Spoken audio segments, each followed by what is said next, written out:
नहीं बेटा, अगर आपको याद हो इनकम फ्रॉम प्रॉपर्टी डिस्कस कर रहे थे, और इनकम फ्रॉम प्रॉपर्टी में मेरे बच्चे हमने डिस्कस किया था, जब आप इनकम फ्रॉम प्रॉपर्टी कमाओगे तो मुझे बताओ वो कौन कौन सी इनकम इनकम फ्रॉम प्रॉपर्टी कहलाएगी। कोई सिक्योरिटी की अमाउंट, अनएडजस्टेबल एडवांस, रेंट और फोरफेट, और ये बिल्डिंग एंड लैंड दोनों शामिल होंगे इसमें, ऐसे में बच्चे ऐसे ही है ना। उसमें दोनों चीज़ों का, चाहे वो रेंट हो चाहे फोरफेटेड डिपॉजिट हो। फोरफेटेड डिपॉजिट कब आएगा बोला, जब आपने कॉन्ट्रैक्ट किया था उसको बेचने का, इनमें से किसी भी चीज को, हाँ, और आपने उनका बयाना टोकन जब्त कर लिया हो, यानी कि बिकी ना हो बिल्डिंग, वो टोकन जब्त कर लिया हो। अगर वो बिल्डिंग बिक गई और जो आपको पैसे मिलेंगे वो मेरे बच्चे हम जाके पढ़ेंगे कैपिटल गेन के अंदर, वो कहाँ पे जाएगा। नहीं बेटा याद है, फिर हमने डिस्कस किया था जब इन चारों हेड से या किसी में से जब इनकम आएगी वो हमारा हो गया रेंट चार्जेबल टैक्स, यानी कि वो हमारा रेंट निकलेगा, इनकम फ्रॉम प्रॉपर्टी निकलेगी सादा अल्फाज में। और जब ये इनकम फ्रॉम प्रॉपर्टी निकलेगी, हमने डिस्कस किया था ये, क्योंकि हम एनजीआर वो एनटीआर पढ़ रहे हैं, नॉर्मल टैक्स रिजीम पढ़ रहे हैं, तो इसमें कुछ एक्सपेंसेस भी आपको अलाउ होंगे, क्या आप एक्सपेंस भी लेस कर सकते हैं। और मुझे ये भी बता दो, इसकी जो आप अकाउंटिंग करोगे, यानी कि आप कैलकुलेशंस करोगे, वो किस बेस पे, कैश बेसिस पे था, अक्रूवल, अक्रूवल बेसिस का पता चल गया था, मतलब क्या था बोला, जो कमा लिया है चाहे मिला हो या ना मिला हो, वो आपने उसको, और जो अभी कमाया नहीं चाहे मिल गया हो, जैसे एडवांस था, उसको आपने इनकम फ्रॉम प्रॉपर्टी का हिस्सा नहीं हुआ, और जो खर्चा हो गया है, पे किया है या नहीं, उसको लेस कर लो। तो ये मेरे से हमने अक्रूवल बेस पे डिस्कस किया था। और फिर हमने डिस्कस किया था अगर किसी बिल्डिंग के जॉइंट ऑनर्स और हमें ना पता हो कि इनमें से किस ऑनर का कितना हिस्सा है, तो फिर मेरे बच्चे वो जो रेंट आ रहा है उस बिल्डिंग का क्या करेंगे, उसको उस पूरे यानी कि हम सब लोग मान लो कि मिलकर सीएफई के मालिक हैं इस बिल्डिंग के, और हमने इस बिल्डिंग को आगे रेंट पे दिया हुआ, हम हमारा सबका हिस्सा 10-10% है। तो फिर हम क्या करेंगे, आप लोगों की सबकी जो इनकम्स कैलकुलेट हो रही होंगी उसमें इनकम फ्रॉम प्रॉपर्टी में इसका कितना रेंट जाएगा उठ के 10%, ये हम आपको दे देंगे, सर ये आपकी इनकम फ्रॉम प्रॉपर्टी है। लेकिन अगर ना पता हो तो फिर हम क्या करेंगे, हम सब लोग जो इस सीएफई के मालिक थे, अब इसको एओपी के थ्रू पे ट्रीट करेंगे, और एओपी अपनी इनकम के ऊपर आम इंसानों की तरह खुद टैक्स पे करती है, वो वाले रेट लगा के जो हमने स्लैब रेट्स में पढ़े थे, जो नॉन सैलड और एओपी वाले। लो बेटा, उसके बाद अगर आपको याद है हम डिडक्शंस को डिस्कस कर रहे थे कि जब इनकम ना प्रॉपर्टी कैलकुलेट करोगे मेरे बच्चे, कुछ डिडक्शंस हैं जो आपको अलाउ हो, और वो कौन कौन सी डिडक्शंस अलाउ थी अगर आपको याद हो, और कितनी वाला रिपेयर एंड मेंटेनेंस, 1/5। और मुझे बताएं कि इसमें आपने ये कैसे 1/5 किसका लेना पड़ा, अनएडजस्टेबल एडवांस, रेंट और फोरफिटेड डिपॉजिट, इनमें से कुछ भी है उसकी मान लो कि 100 रुपया, 50 रुपये, चलो 500 कह लो, और 100 ये भी, ये तीनों जमा करोगे 700, इसका 1/5 क्या होगा, लेस करेंगे आप रिपेयर एंड मेंटेनेंस के अंदर, ऐसे ही मेरे बच्चे। यानी कि यहाँ पे आपने लिखना, एक्चुअली वहां पे यहाँ पे लिखेंगे रिपेयर एंड मेंटेनेंस में क्या होगा 700, उसका 1/5, ये मेरे बच्चे यहाँ पे रिडक्शन के तौर पे लेस हो जाएगी। यानी कि 1/5 आप, और दूसरे नंबर पे ये बिल्डिंग के मामले में या लैंड के मामले में, सिर्फ बिल्डिंग के मामले में। और अगर उसने रिपेयर एंड मेंटेनेंस का आपको एक्चुअल खर्चा दिया हो, अच्छा देखिएगा, एक्चुअल दिया है उसने 900, और इस तरह जो आपने कैलकुलेट किया था मान लो कि उसे निकला 140, कौन सा वो करेंगे मेरे बच्चे, उसका तरीकाकार ही क्या है, चाहे जो मर्जी हो, आपको अलाउ ही कितना है रेंट चार्जेबल टू टैक्स का, वो रेंट जो सब ऊपर जितनी भी जगहों से आता है वो सबको जमा कर लोगे, उसका 1/5 ही आपको अलाउ होगा।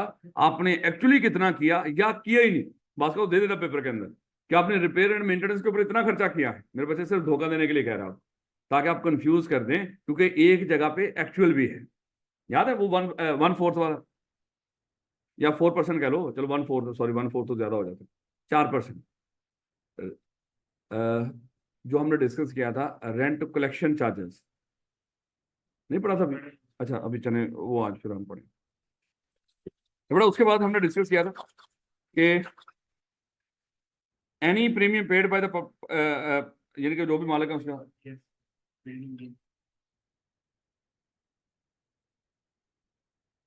और वो किस मकसद के लिए हो, डैमेज या डिस्ट्रक्शन ऑफ बिल्डिंग। अगेन मेरे बच्चे ये खर्चा भी किस मामले में लेस होगा, सिर्फ बिल्डिंग के मामले में। अगर आपने किसी को कोई प्लॉट वगैरह रेंट पे दिया हो, लैंड रेंट पे है, तो उससे ये खर्चा भी लेस।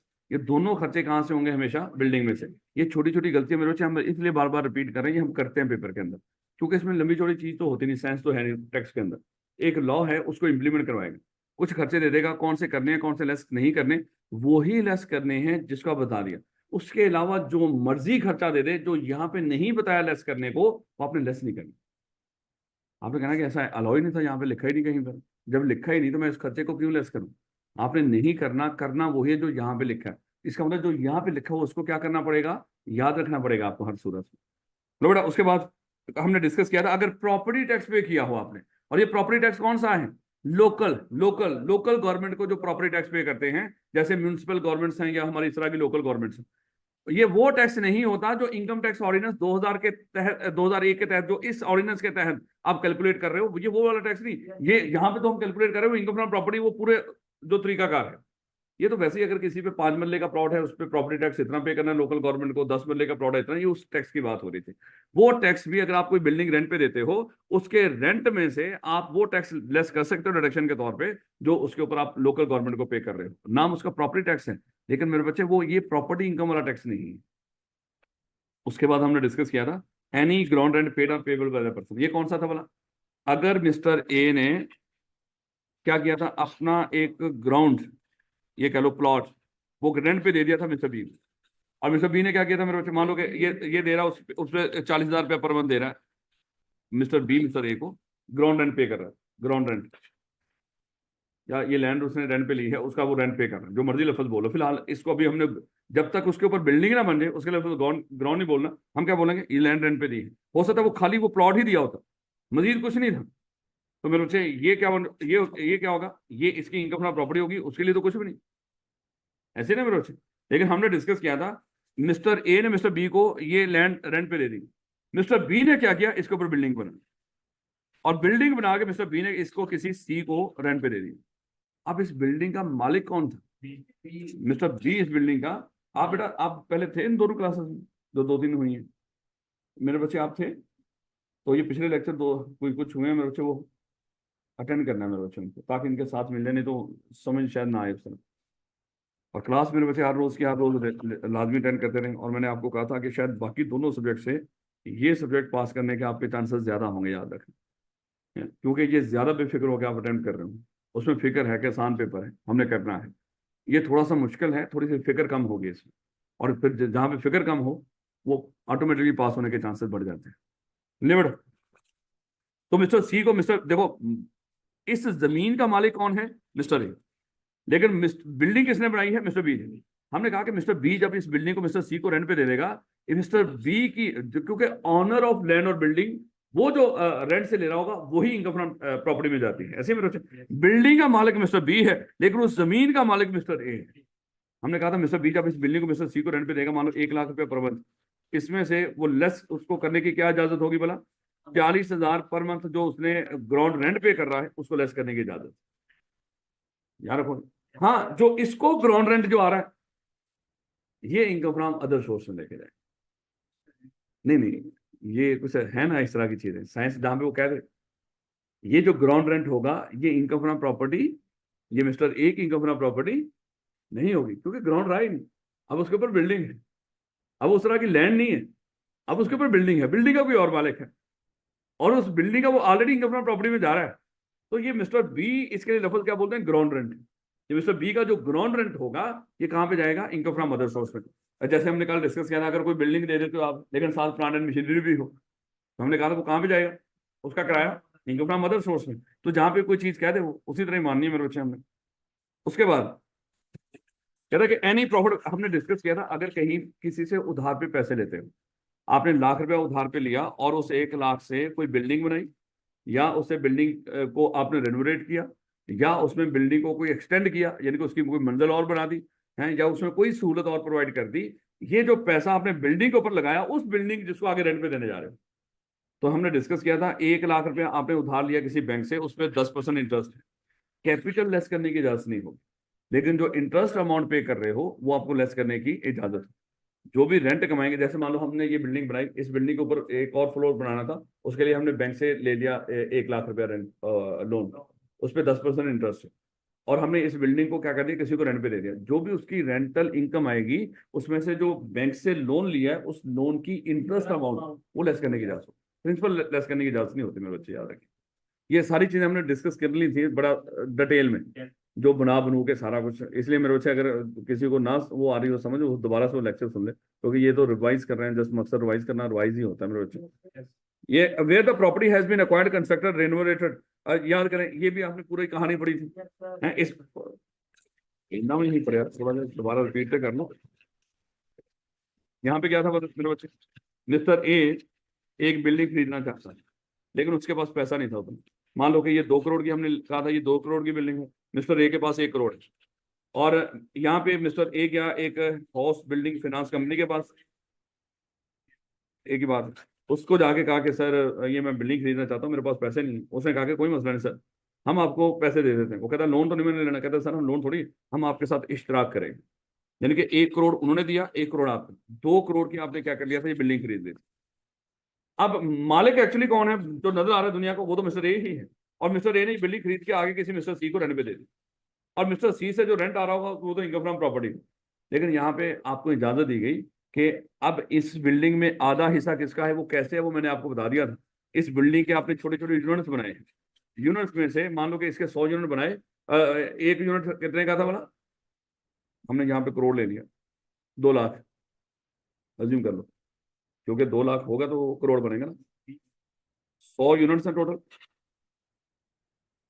एक यूनिट कितने का है, और यार 1 करोड़ है ना, 2 लाख, एक unit 2 lakh, 2 lakh multiply by 50 कितना बनेगा, करोड़। ठीक हो गया, तो एक यूनिट कितने का है, 2 लाख रुपए का, तो 50 यूनिट कितने के होंगे बोला, 1 करोड़। तो 1 करोड़ तो उसने उसका अपना है, इसमें 50 हिस्से तो उसके अपने हैं, बाकी 50 हिस्से किसके थे बोला, HBFC। और हमने कहा था ये क्या करेगा आगे फ्यूचर में, HBFC को पेमेंट करेगा, उसके यूनिट खरीदेगा एक एक करके, वो जो भी टाइम रखा होगा 6 महीने 3 महीने साल, उससे एक एक यूनिट करके खरीदता रहेगा। लेकिन जब तक वो यूनिट उसने नहीं खरीदा और वो HBFC का ही है, उसके ऊपर रेंट पे करेगा वो, उसका उसको पे करेगा। उसके लिए लफ्ज क्या होगा, प्रॉफिट ऑन डेट कह लो या जो मर्जी कह लो, उसका रेंट कह लो। और उस यूनिट्स की कीमतें भी बढ़ेंगी, जो कीमत बढ़ रही होगी इन यूनिट्स की, जो इसके पास नहीं है इसके पास है, जो इसके यूनिट्स हैं इनकी जो कीमत बढ़ेगी, और उसके बाद जो ये चार्ज कर रहे हैं उसका रेंट हर यूनिट का, जो वैल्यू एप्रिसिएशन हो रही है, और एप्रिसिएशन की मद में, और जो रेंट की मद में जो चार्ज करेंगे मिस्टर ए को, वो हमने डिस्कस किया था। वो क्या कर सकता है, मिस्टर सी से जो रेंट ले रहा होगा उसमें से लेस कर सकता है। बड़ा कॉम्प्लेक्स है, मैं ये तो नहीं कहता नहीं देगा, लेकिन अगर दे भी दे थोड़ी बहुत हम इसको करने के काबिल हैं। ये मेरे बच्चे उसको दोबारा हो तो मेरे बच्चे वो दोबारा सारा अटेंड कर लीजिए क्लास लेक्चर। उसके बाद मेरे बच्चे याद करो हमने डिस्कस किया था कि where the property subject to mortgage other capital charge, ये हमने पढ़ा था कि नहीं पढ़ा था, चलो यहाँ से देखिएगा। Where the property subject to mortgage और अदर कैपिटल चार्ज। अच्छा मॉर्गेज क्या होता है बोला, किसी बिल्डिंग को जब हम मान लो हम सामने बैंक के पास गए, बैंक को जाके कहा कि हमें लोन दे दो, इस बिल्डिंग के मालिक हम, बैंक ने कहा कि सर हम आपको लोन दे देंगे, हमें सिक्योरिटी दो। हमने कहा कि सर सिक्योरिटी क्या हो सकती है, कहता कोई भी सर एसेट। हमने कहा कि सर मूवेबल एसेट तो हमारे पास नहीं, कोई जेवर शेवर सोना सोना तो हमारे पास कुछ नहीं पड़ा हुआ। उसने कहा कि अगर वो पड़ा होता हम रखवा देते, उसके लफ्ज बोलते हैं प्लेज, है प्लेज हमेशा मूवेबल एसेट के ऊपर होता। हमने कहा कि सर ऐसी तो कोई चीज नहीं। उसने कहा कि सर घर बार तो होगा ना, हमने कहा कि हाँ इस बिल्डिंग में रहते हैं। उसने कहा कि सर इस जमीन के कागज हमारे पास रखते हैं, इस बिल्डिंग के कागज हमारे पास रखवा दें। हमने क्या किया, बैंक से लोन ले लिया और इसके कागज कहाँ पे रखवा दिए, बैंक के पास। लोन लिया है, कागज किसके पास है, बैंक के पास, और किस बिल्डिंग के, इस बिल्डिंग के। और अगर इसी बिल्डिंग को हमने आगे रेंट पे दिया होगा, तो जो लोन हमने लेकर उस लोन के ऊपर जिसके ऊपर हमने इस बिल्डिंग के ऊपर मॉर्गेज क्रिएट किया हुआ है, उस लोन की मद में जो हम इंटरेस्ट पे कर रहे होंगे वो भी आपको लेस करने की इजाजत है। क्योंकि अगर नहीं पे करोगे, जाएगी कौन सी बिल्डिंग, ये वाली, और ये वाली बिल्डिंग जाओगी तो नुकसान किसका होगा, गवर्नमेंट का, जो गवर्नमेंट को टैक्स आ रहा है। तो गवर्नमेंट कहती है कि अगर इस बिल्डिंग के ऊपर आपने कोई और लोन ले रखा है और इस बिल्डिंग के ऊपर मॉर्गेज या चार्ज क्रिएट किया है, अच्छा चार्ज भी देख लो, चार्ज होता है हक, दरअसल चार्ज का मतलब कहता है राइट। अच्छा मॉर्गेज में आप जाके जमीन के कागज दे देते हो बैंक को, लेकिन चार्ज में मेरे बच्चे कागज नहीं देते, सिर्फ लिख कर वादा कर लेते हैं। ना तो कोई एसेट देते हो बैंक को, ना ही कोई आप कागज देते हो, सिर्फ बैंक के साथ एक कागज पे लिख लेते हो, स्टाम्प पे तय कर लेते हो। कल सर अगर हमने पैसा लोन आपका वापस ना किया, कोई भी लोन जो हमने लिया था, और इस बिल्डिंग के ऊपर हम चार्ज क्रिएट कर देते हैं, सर ये वाली बिल्डिंग आपकी होगी, सिर्फ लिखकर वादा किया, कागज नहीं दिया हमने उसको, लेकर वादा तो कर लिया ना मेरे बच्चे। अब कल अगर हम वो जो लोन जो लिया है वापस नहीं करेंगे, बिल्डिंग कौन सी जाएगी, ये वाली। इसलिए आपको इजाजत है अगर इस बिल्डिंग के ऊपर कोई मॉर्गेज या चार्ज हो किसी भी लोन कीमत में, उस लोन का जो इंटरेस्ट पे कर रहे होंगे वो भी आपको इसके रेंट में से लेस करने की इजाजत। ये बिल्कुल उसी तरह का है जैसे इस बिल्डिंग के लिए हमने लोन लिया था, इसको कंस्ट्रक्ट करने के लिए, इसको रेनोवेट करने के लिए, इसको एक्सटेंड करने के लिए है, अगर वो लोन लिया हो उसके ऊपर इंटरेस्ट आपको एक्सपेंस के तौर पे अलाउ थी इनकम फ्रॉम प्रॉपर्टी में। इसी तरह कोई भी लोन है, लोन का यहाँ पे जिक्र नहीं किया, कहते with the property subject to mortgage or charge other charge the amount of profit or interest paid on such mortgage or charge. उसने कहीं नहीं जिक्र किया कि ये मॉर्गेज और चार्ज उस लोन का हो जो आपने इसी बिल्डिंग के लिया। बस ये देखो ये बिल्डिंग खतरे में है, अगर आप वो वापस नहीं करोगे तो जाहिर बात है ये बिल्डिंग जाएगी। इसलिए आपको इजाजत दे दी कि कोई भी लोन था उस लोन पे अगर आपने मॉर्गेज और चार्ज उस लोन के लिए मॉर्गेज और चार्ज इस बिल्डिंग में आपने इस बिल्डिंग पे क्रिएट किया है तो उस पे जो इंटरेस्ट पे कर रहे होंगे वो भी आपको लेस करने की इजाजत है। नहीं समझ आएगा मेरा, देख लेना। चलें, जब सवाल करेंगे देखेंगे कितने का आते हैं इस तरह के पॉइंट्स, ताकि वो थोड़ा ज्यादा क्लियर हो जाएगा। नहीं होगा तो मेरे बच्चे क्लास खत्म हो वो मेरे बच्चे मुझे बता दें, मैं दोबारा रिपीट कर दूं। एनी एक्सपेंडिचर नॉट एक्सीडिंग 4%, ये आ गया, मैं पहले समझ रहा था कि शायद आपको पहले पता। Any expenditure not exceeding 4% of the rent chargeable to tax in respect of the property for the year computed before any deduction allowed under this section, paid or payable to the person in the year wholly and exclusively for the purpose of deriving rent from chargeable tax and income from property, including administration and collection charges। ऐसे तो समझ नहीं आएगी।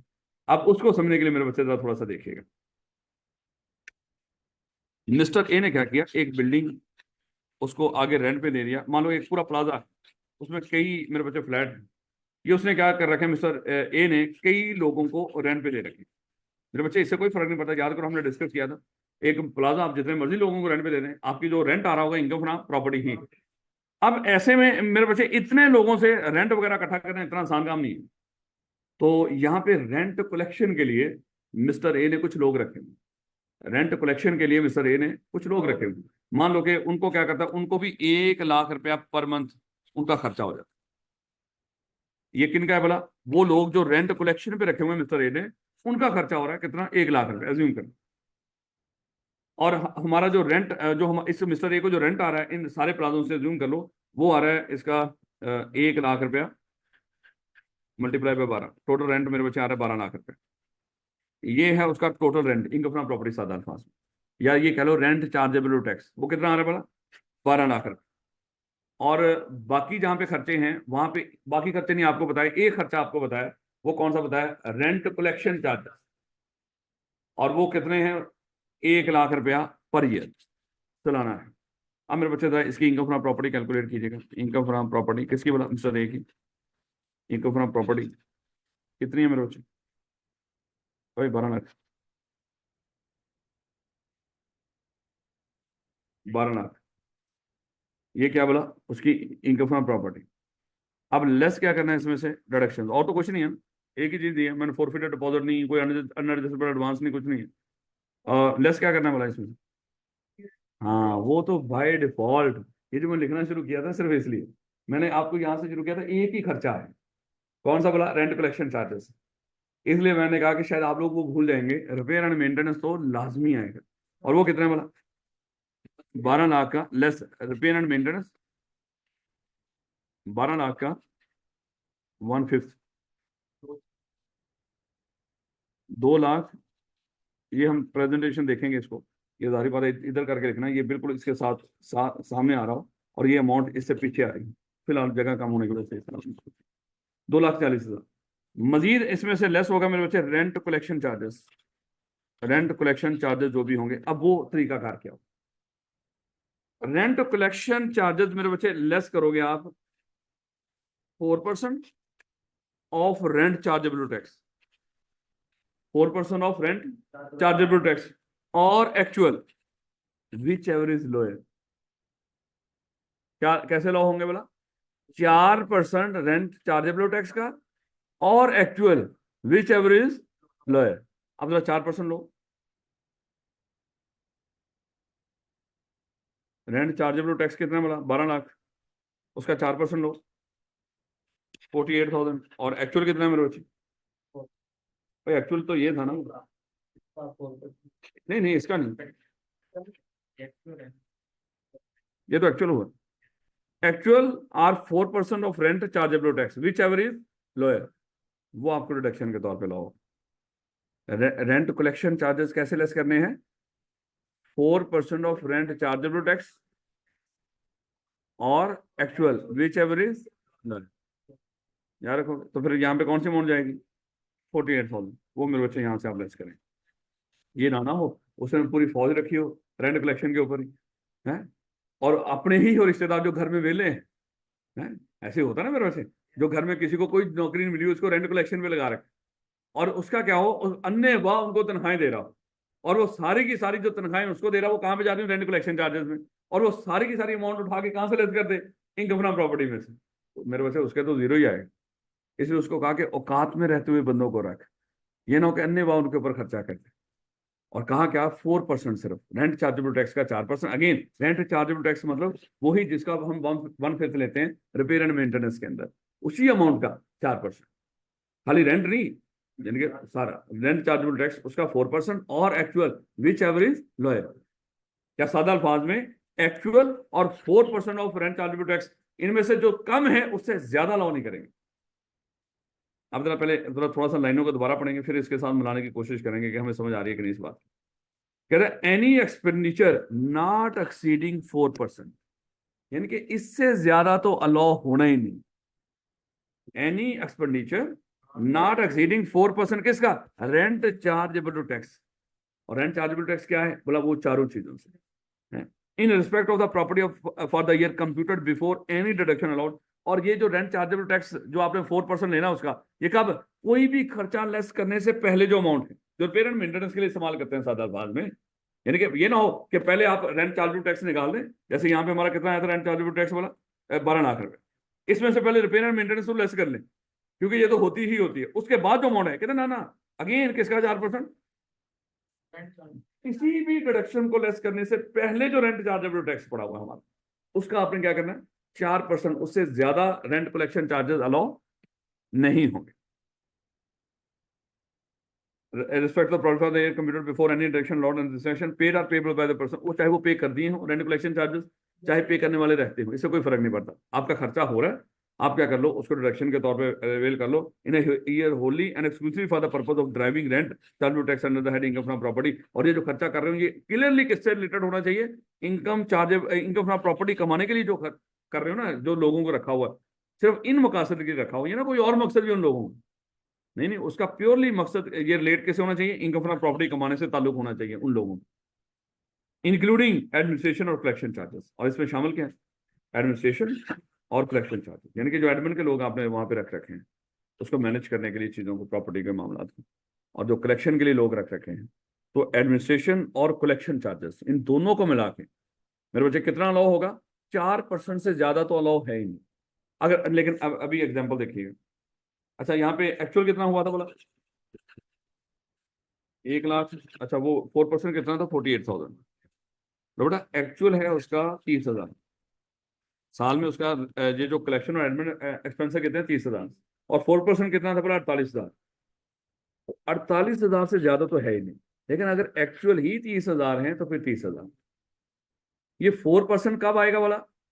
जब उस ये अगर amount औकात से ज्यादा कर दी उसने, जैसे 50,000 लगा दिया, हमने कहा कि नहीं नहीं 4% कितना बढ़ता है? 48,000। 48,000 हम अलाउ करेंगे आप।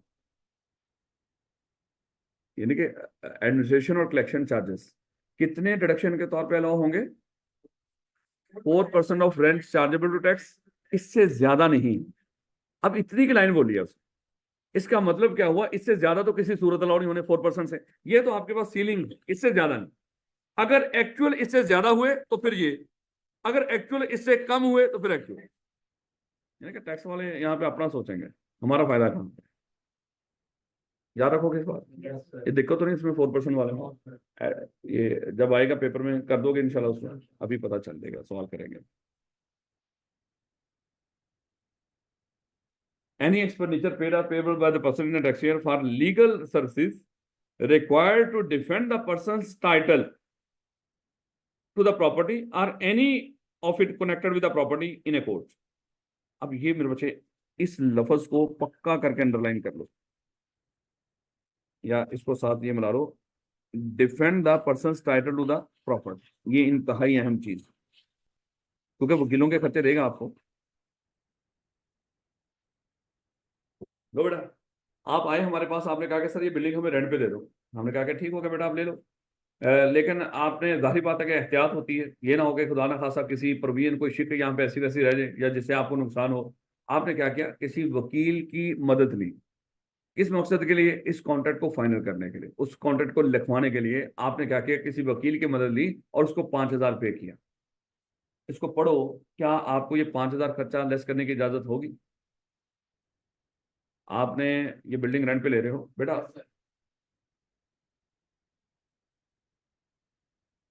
अच्छा बताओ, ये खर्चा लेस करने की इजाजत होगी?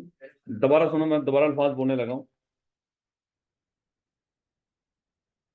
दोबारा अल्फाज सुनिएगा।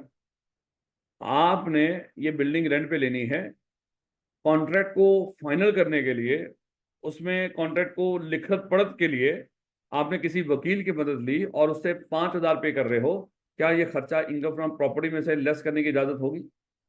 तो हमें कह रहा हूँ, मालिक को कह लो, चलो आप मादर के साथ, मैं गलत कर रहा हूँ यहाँ, आप तो रेंट पे ले रहे हो ना, मैं आपको रेंट पे दे रहा हूँ। मैंने वकील की मदद ली, मादर के साथ, वो पहले अल्फाज में वापस ले रहा हूँ। मैंने वकील की मदद ली है ताकि वो सारी जो शिकें हैं उसको कॉन्ट्रैक्ट को बेहतर तरीके से लिख लूँ, कल कहीं खुदा ना खासा एज ए ऑनर मेरा कोई नुकसान ना हो जाए। लेकिन कॉन्ट्रैक्ट को लिखत पढ़त के लिए मैंने वकील को हायर कर लिया और उसको पे किया 5,000। मुझे लेस करने की इजाजत होगी? तो मलक, कैसे कह रहे हो भैया?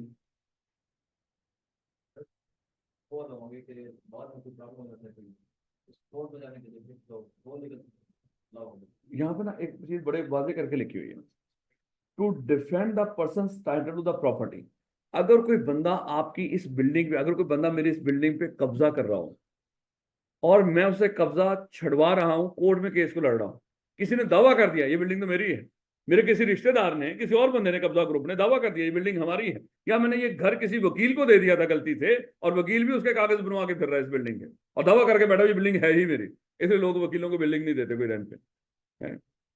इसलिए हम जहाँ पे कोई इस तरह की ये बिल्डिंग लेते हैं ना, स्कूल कॉलेजेस के लिए, ये अपने इसके लिए बिल्डिंग कॉलेज के लिए, हम किसी को बताते नहीं हम लोग सारे वकील हैं, क्योंकि अगले बंदे को शक होता है, हर कोई बंदा यही समझता है सारे वकील एक जैसे ही होते हैं, उनको दो नंबरी आती हैं, अल्लाह माफ करे, इसलिए हम कभी नहीं बताते उनको कि हम लोग क्या हैं, वकील। क्योंकि अगर बता दिया वो बंदे हमें रेंट पे नहीं देंगे, उनको लग रहा है कल ये कब्जा कर लेंगे, क्या कर लेंगे इनका, है केस में खुदा ना खासा स्टे ले लेंगे, और फिर स्कूल कॉलेज के लिए वो तो वैसे भी कोई खाली नहीं करवा सकता है, आपको पता है इसके बिल्डिंग को खाली नहीं कोई करवा सकता। हम उनको कहेंगे सर ये बच्चों का सेशन शुरू हो गया, हम कहाँ पे लेके जाएंगे? बच्चों के वसी तर मफाद में सर ये बिल्डिंग हम फौरन खाली कर ही नहीं सकते, साल ही दो, एक साल और दो सर, अगला सेशन शुरू हो गया, सर साल और दो, एक्सटेंड दो। वही सर साल जहाँ पे बच्चे 5 साल में सीए करते हैं सर, तो हमने उनको पूरा करवाना है सर, हमारे पास कोई और बिल्डिंग में उनका नुकसान हो जाएगा तो हम क्या कर लेंगे, स्टे लेकर बैठे रहें, वो बेचारा हमसे खाली करवाता रहेगा। इसलिए मेरे बच्चे, वकीलों को लोग बिल्डिंग, आप लोगों ने भी ध्यान रखना है इस बात में, कभी अल्लाह करेगा इंशाल्लाह आप लोगों के अपने बिल्डिंग्स होंगी, आपने कभी वकील को देते हुए एहतियात करनी है, वकील को देते हुए बिल्डिंग मजीद वकील की मदद ले लीजिएगा। लेकिन यहाँ पे क्या डिस्कस कर रहे हैं, अगर किसी ने दावा कर दिया, कोई भी बंदा है, अगर उस प्रॉपर्टी के मलकियत में दावा कर रहा हो और आप उस टाइटल को डिफेंड करने के लिए अगर किसी वकील की मदद लेके उस प्रॉपर्टी के जिसको रेंट पे दिया हुआ मेरे बच्चे उसके ऊपर खर्चा कर रहे हो, तो वो आपको एक्सपेंस के तौर पे होगा, सिर्फ और सिर्फ वो खर्चा जो टाइटल को डिफेंड करने के लिए। ये जो मैंने कहानी बनाई आपको कि हमने वो केस, क्योंकि इस तरह का है कि आपने पूछ रखा है आई कैप कहता है कि वो देखे फलाना बंदे ने बिल्डिंग रेंट पे दे रहा है, वो जो मालिक है उसने किसी वकील की मदद ली है कॉन्ट्रैक्ट साइन वगैरह के मामला को देखने के लिए मेरे, और उसको इतना पे किया, वो खर्चा अलाउ नहीं होगा। याद रखोगे इस बात को, any expenditure paid paper person that except for legal services required to person defend title to property or any of it connected with the property in a court, यानी उस प्रॉपर्टी या प्रॉपर्टी से रिलेटेड किसी भी चीज से अगर कोई टाइटल के डिफेंस के लिए मेरे बच्चा खर्चा पे कर रहा होगा, वो डिडक्शन के तौर पे अलाउ हो। लो बेटा, इंतहाई अकेला है डिडक्शन, लेकिन ये अकेली भी अलाउ है मेरे बच्चे, अकेली ही पेपर के अंदर अलाउ तो हम पहले ही है, अकेली भी मेरे बच्चे बहुत दफा पेपर में लिखी जाती है। अरे याद रखना, इनकम फ्रॉम प्रॉपर्टी का लहदा क्वेश्चन भी आता है अकेला, ये ना समझना कि हमेशा पांचों उसका हेड का हिस्सा बना के आएगा, वो लहदा पूछने का इतना मार्जिन होता है हर एक हेड में कि किसी भी हेड का वो लहदा सवाल भी पूछे, कोई 5 से 10 नंबर का अलहदा सवाल पूछ ले किसी भी हेड में से, इतना मार्जिन भी होता है, एक सवाल तो देना ही देना है उसमें। तो पांचों हेड्स में से हो सकता है 4 कवर हो रहे हैं, उसमें 3 कवर हो रहे हैं, जो बड़ा सवाल जिसको हम कहते हैं इनकम टैक्स ऑर्डिनेंस का, तो बड़ा सवाल तो होगा ही होगा, लेकिन छोटे छोटे सवाल भी होते हैं मेरे बच्चे किसी पर्टिकुलर हेड में से। तो बड़े सवाल में कोई दिक्कत नहीं होती, जो इनकम फ्रॉम प्रॉपर्टी से रिलेटेड यही बातें करेगा, क्योंकि उसके 5 हेड होंगे, 5 हेड में से कोई इनकम कमा रहा हो। जब इनकम फ्रॉम प्रॉपर्टी की बात करेगा उसमें इनसे ज्यादा बातें नहीं करेगा जो आप यहाँ पे बता रहे हैं। यही बातें होंगी तो इनकम फ्रॉम प्रॉपर्टी होगी, और उसमें से वही खर्चे लेस होंगे जो यहाँ पे इजाजत दे रहा है, इसके अलावा कुछ नहीं होगा। इस तरह सैलरी पढ़ेंगे, सैलरी का भी इसी तरह एक एक करके हेड की हम इनकम कैलकुलेट किया करेंगे। लिमिट तरह देखिएगा, कह रहा where there are reasonable ground for believing that any unpaid rent in respect of the property is irrecoverable and allowance equal to the unpaid rent where. अब इसको देखिएगा मेरे बच्चे, मिस्टर ए ने बिल्डिंग रेंट पे दे दी मिस्टर बी को, और ये टैक्स ईयर है मेरे बच्चे 2024, कहां से कहां तक होगा?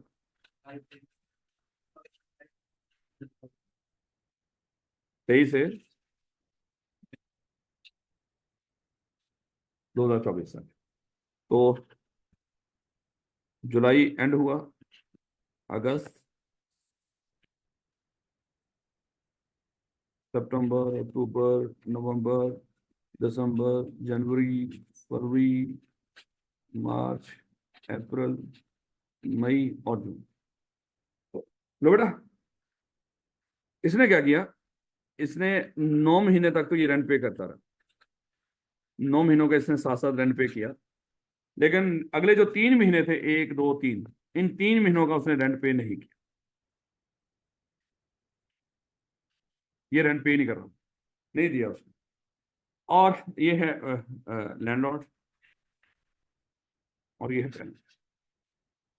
और मिस्टर ए को पूरा यकीन है कि ये तो 3 महीने का रेंट उसको नहीं मिलना, ये 3 महीने का रेंट उसको नहीं मिलना, नहीं मिलना, यानी कि नहीं मिलना। तो उसको फिर मेरे बच्चे ये 3 महीनों के रेंट के लिए अलाउंस के तौर पे, या ये कह लो यार अकाउंटिंग के अंदर आप बैड डेट्स पढ़ते हो, और वो भी डिडक्शन ही होती है बैड डेट्स, कि इसको लेस कर दो, ऐसा जो भी आपके रिसीवेबल्स हो उसमें से लेस कर दो।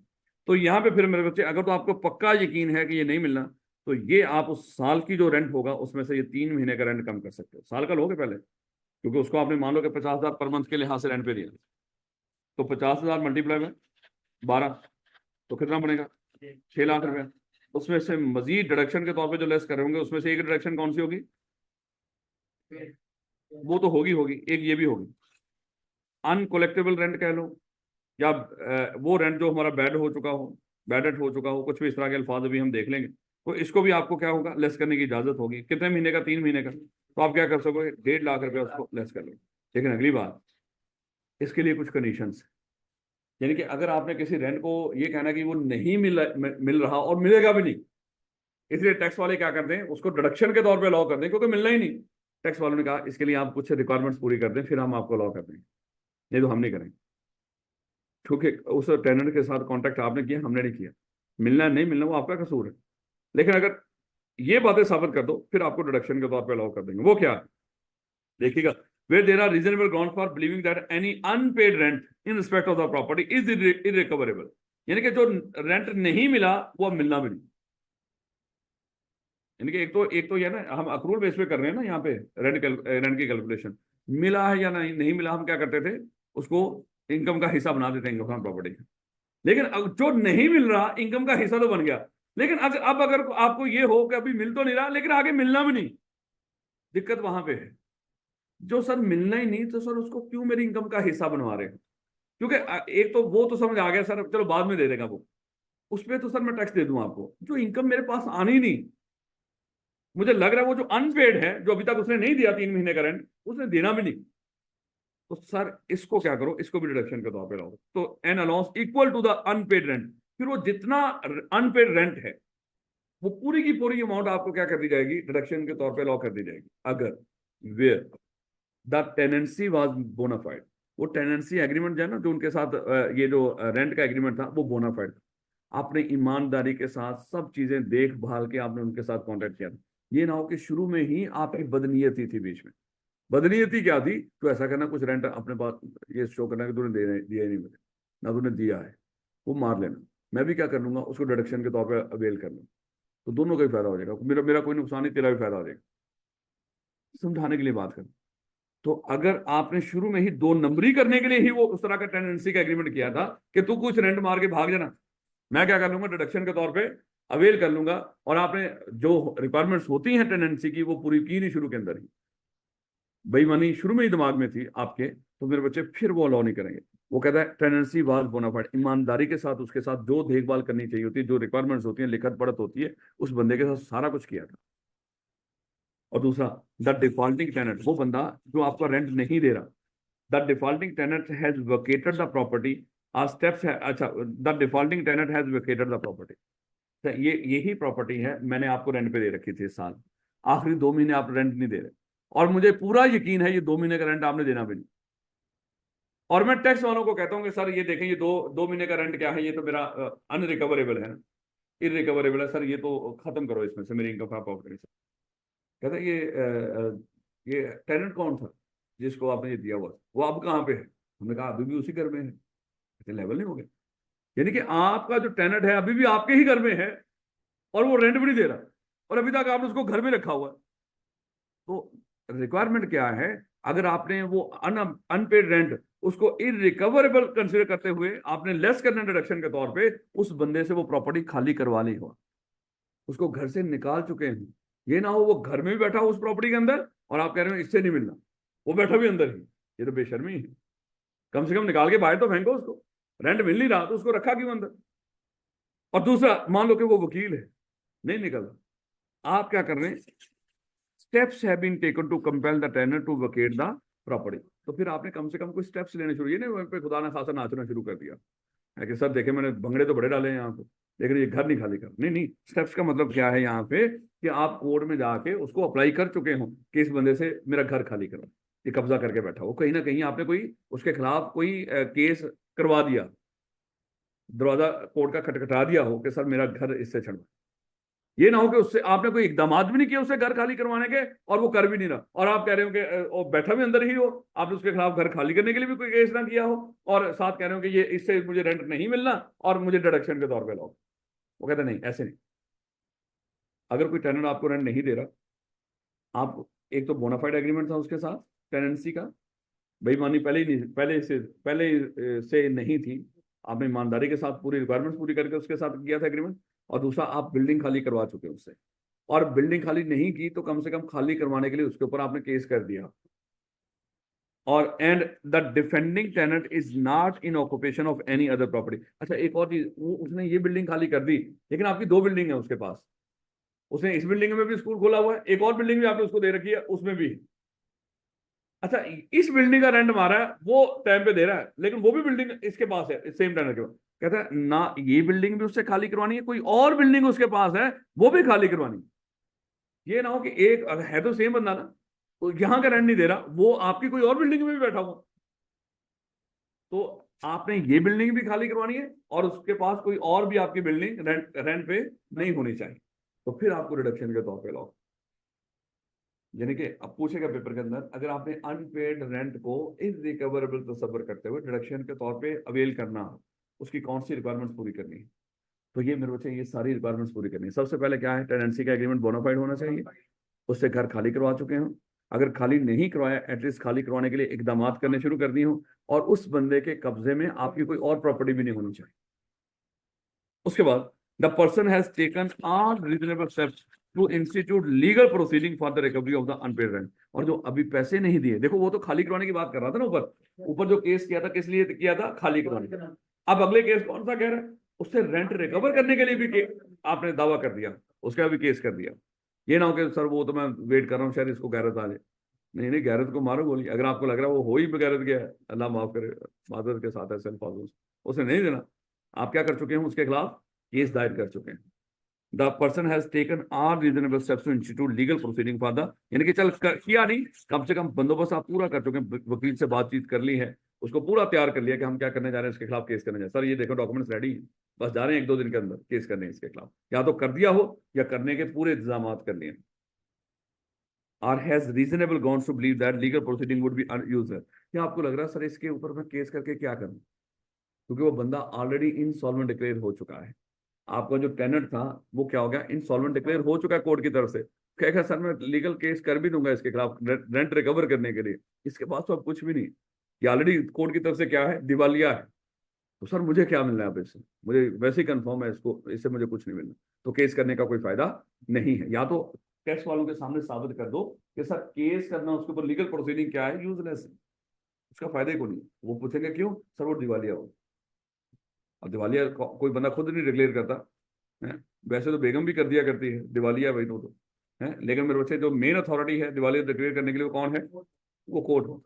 अब ईद करीब आ रही है, तो बड़े सारे जो मर्द हजरात हैं, अल्लाह ताला उनके लिए जो फाइनेंशियल रिसोर्सेज हैं उनके लिए आसानी पैदा करें, लेकिन वो दिवालिया डिक्लेयर अगले कुछ दिनों में भाई। कुर्बानी छोटी कुर्बानी है, बड़ी कुर्बानी क्यों नहीं है, इस मामले में दिवालिया है। और अगर खुदा ना खासा उस लेवल के कपड़े नहीं बने, क्योंकि अब ईद भी है, फिर गर्मियों का सीजन भी चल रहा है, फिर उसके लिए अब आपको लग रहा होगा सर, लग रहा है आप ये भुगत रहे हो सारा कुछ। तो और मैं कहाँ से बातें कर रहा हूँ भाई, एक्सपीरियंस शेयर कर रहा हूँ आपके साथ।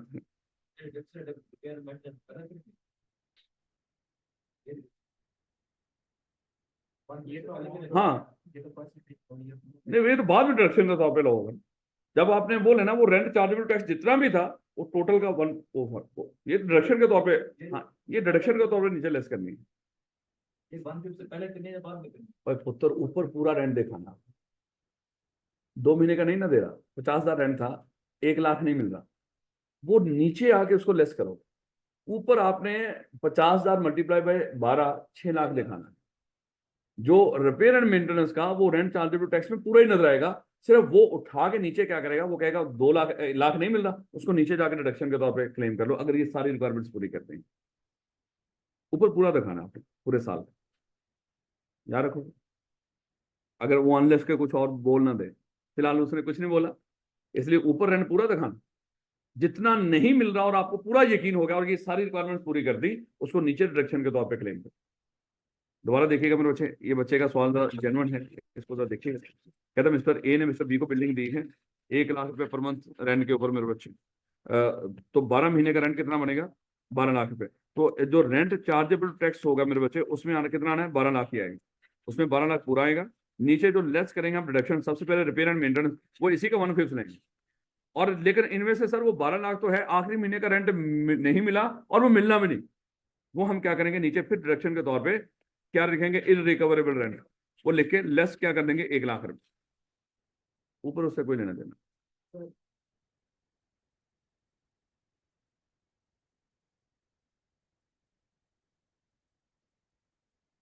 कहता था आप देखो ना, अगली बात उसने बल्कि करी थी, कहना and the unpaid rent has been included in the income of the person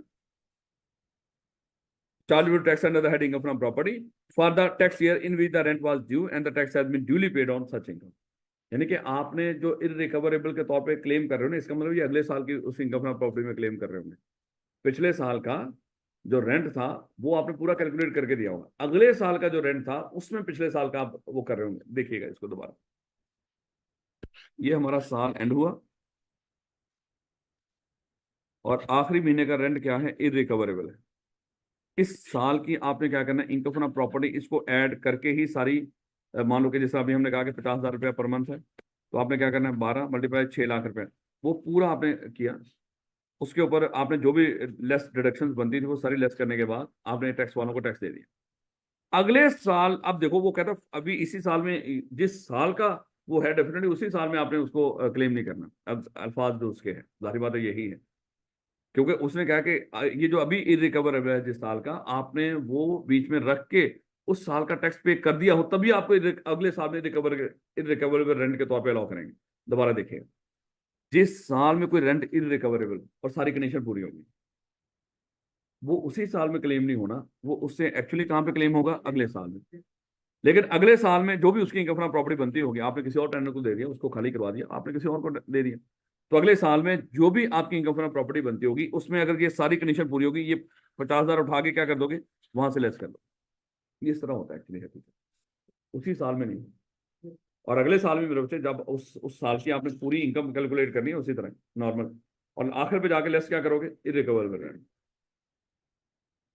मैं कहीं ऐड कर दूंगा इसको एग्जाम्पल, जब सवाल करेंगे ना न्यूमेरिकल, वहां पे हम दोबारा कर लेंगे, इसमें कहीं पे फिट कर देंगे। ये मेरे से यहाँ तक की ये बातें समझ आ रही? नेक्स्ट देखिएगा, कह रहा where any unpaid rent allowed as a deduction is wholly और पार्शली रिकवर्ड। अच्छा देखो, वो जो बंदा था ना जिसने आपका उस साल, इसको दोबारा मिस्टर ए ने प्रॉपर्टी दी मिस्टर बी को इस साल के लिए, लेकिन आखिरी महीने का रेंट उसने पे नहीं किया और उसे खाली करवा ली, और मिस्टर ए ने ये प्रॉपर्टी किसको दे दी आगे? मिस्टर सी को, और मिस्टर सी के पास ये प्रॉपर्टी है। अब जब इस साल का वो जब ये टैक्सी रेंट होगा और ये जो इनरिकवरेबल है, इस साल की जो इनकम होगी उसकी रेंट चार्जेबल टैक्स होगा, उसमें से लेस क्या कर लेगा? ये वाली डिडक्शन भी लेस कर लेगा, यानी कि इसको डिडक्शन के तौर पे लॉ हो जाएगी अगर वो सारी कंडीशन पूरी करते। लेकिन अगली बात देखिएगा, कह रहा कि हो सकता है अगले साल में जाके, उससे अगले या कभी भी उससे आगे जाके किसी साल के अंदर वो जिस मिस्टर बी ने आपका एक महीने का रेंट मारा था ना, वो हज करने जा रहा, अजीम कर लो, ये अपनी तरफ से मैं ऐड कर रहा हूँ, या वो कुर्बानी देने जा रहा, उसको किसी ने कहा कि पाजी आपने किसी के पैसे तो नहीं मारे हुए, क्योंकि हज कुर्बानी ये सारा कुछ तभी होगा अगर किसी का हक ना मार रखा। उसने कहा कि यार मुझे याद आ रहा है कि बंदे का मैंने रेंट नहीं दिया। कहता भाई जाके दे ले, नहीं तो कोई हज का फायदा नहीं। वो भागा गया मिस्टर बी किसके पास? मिस्टर ए के पास। और ये कब हो रही है भला? ये टैक्स ईयर 2024 की बात थी, टैक्स ईयर 2025 गुजर गया, 2026 में जाके कर लो। टैक्स ईयर 2026 के अंदर मिस्टर बी ने वो जो रेंट कभी उसने मारा था वो डिडक्शन के तौर पे क्लेम भी कर लिया गया, वो उसने आगे क्या कर दिया? 2026 में पे कर दिया। 2026 में फिर वो क्या करेंगे? आपकी उस साल की जो इनकम होगी, इनकम फ्रॉम प्रॉपर्टी, उसका दोबारा हिस्सा बना दिया, ऐड कर, तो कहेंगे आ गया ना वापस, और जो भी आ गया वो तो फिर जाहिर बात टैक्स वाले थोड़ी छोड़ेंगे उसको। तो जिस साल में भी फिर आगे जाके वो मिल गया, उस साल के, अब देखो होएगा, हो सकता है 2028 शुरू हो गया हो, 2028 में वो कहेगा ये 2024 की बात है, किसी बंदे ने रेंट मारा हुआ था 2024 में उसने दे दिया है, ये उस साल की इनकम में, इनकम ऑफ प्रॉपर्टी में इसको भी हिस्सा बनाए, है तो उसी बिल्डिंग का रेंट ना, उसको हिस्सा बना, याद रखोगे इस बात में। अब ये लाइनें दोबारा देखो, वेयर एनी अनपेड रेंट, जो अनपेड था, इरिकवरेबल था, अलाउड एज डिडक्शन, जिसको डिडक्शन के तौर पे अलाउ भी कर दिया गया था टैक्स वालों की तरफ से, वो सारी रिक्वायरमेंट्स आपने पूरी कर दी थी ये बार, और टैक्स वालों ने कहा था क्या कर लो, 2024 वाला वो जो रेंट था एक महीने का, उसको 2025 में क्या कर लो? डिडक्शन के तौर पे क्लेम कर लो। उस रेंट की बात हो रही है जो 2025 में क्या हो गया था? डिडक्शन के तौर पे अलाउ हो गया था। अब उसके बाद क्या हुआ? इज होली और पार्शली, या तो सारे का सारा वो रेंट या उसका कुछ हिस्सा, उसने आके कहा कि सर मेरे हालात बड़े माड़े हैं, आधी अमाउंट दे देता हूँ, बाकी आधी माफ। हो सकता है ऐसे कोई बंदा आ गया नहीं, कि क्या कर दो, आधी मुझे माफ कर दो, आधी मैं दे सकता हूँ। उसने आधी अमाउंट दे दी, तो जितनी अमाउंट उसने दे दी उतनी इनकम का हिस्सा बना देना जिस साल में वो दोबारा मिल गया, क्योंकि कभी ये इनकम से गैप कर दी थी ना आपने, टैक्स वालों से तो आप वापस ले ली थी आपने, उसको लेस कर लिया था अगले उसमें साल में, उससे अगले साल में अगर वो दोबारा मिल गई है, वो कहता है टैक्स वाले कहें आप तो आ गई, इसको क्या करो दोबारा इनकम का हिस्सा बना। पता नहीं ये बात समझ आई है कि नहीं आपको? कह रहा where a person has been allotted deduction for any expenditure. अब एक्सपेंडिचर का भी मेरे बच्चे असूल देखिएगा। मिस्टर ए ने एक बिल्डिंग दी मिस्टर बी को रेंट पे, और अज्यूम कर लो कि कोई बिल्डिंग है, उसके ऊपर ना इसकी इनकम है, चलो कर लो 50,000 पर मंथ, 6 लाख रुपया बनी, लेस क्या कर सकता था? रिपेयर एंड मेंटेनेंस और कलेक्शन चार्जेस। कलेक्शन के लिए मान लो कि मिस्टर ए ने किसी मिस्टर सी को रखा हुआ, कलेक्शन चार्जेस उसको उसके पे करते अज्यूम कर। अच्छा, कलेक्शन चार्जेस बनते थे 20,000। देखो अगर वो इंकर हो गए हैं, साल एंड हुआ, तो मिस्टर ए ने मिस्टर सी को कितना पे करना था? 20,000। अज्यूम कर लो वो उसने पे नहीं किया, जिस साल का वो कलेक्शन चार्जेस से, टैक्स वाले तो आपको डिडक्शन के तौर पे लॉ कर देंगे उसी साल में, लेकिन फिर उन्होंने कहा कि जिस साल के वो कलेक्शन चार्जेस या कोई भी एक्सपेंस हो जो डिडक्शन के तौर पे लॉ कर दिया गया हो, जैसे इंश्योरेंस का पैसा है, हमने इस बिल्डिंग की इंश्योरेंस करवा रखी है, ये टैक्स ईयर 2024 की बात हो रही है, टैक्स ये 2024 की इंश्योरेंस का जो हमने प्रीमियम है वो पे किया हो या ना किया हो, इंश्योरेंस करवा रखी है, वो डिडक्शन के तौर पे अलाउ है। देखो जो खर्चा आपका हो गया, पे किया हो या ना किया हो, वो डिडक्शन के तौर पे अलाउ है। लेकिन वो कहते हैं कि जिस साल का खर्चा हो, जिस साल में आपने डिडक्शन के तौर पे क्लेम किया है, वो खर्चा कौन सा? जो ऊपर आपको जितने ये खर्चे लाओ, चाहे वो वकीलों की डिफेंड करने की फीस हो, है आपने एक प्रॉपर्टी के टाइटल को डिफेंड करने के लिए किसी वकील को पे किया है, पे करना था, डिफेंड कर लिया टाइटल जो भी था, लेकिन वकील को पेमेंट नहीं की, लेकिन उस साल की इनकम फ्रॉम प्रॉपर्टी में से लेस कर ली थी। यानी कि ऊपर के जितने खर्चे आपको लॉ है, प्रॉफिट ऑन डेट वगैरह, ईच एंड एवरीथिंग, जिस साल के थे आपने डिडक्शन के तौर पे क्लेम कर लिए, लेकिन जिसको पे करने थे उसको पे नहीं किए। कब तक? उस साल के आगे 3 सालों तक।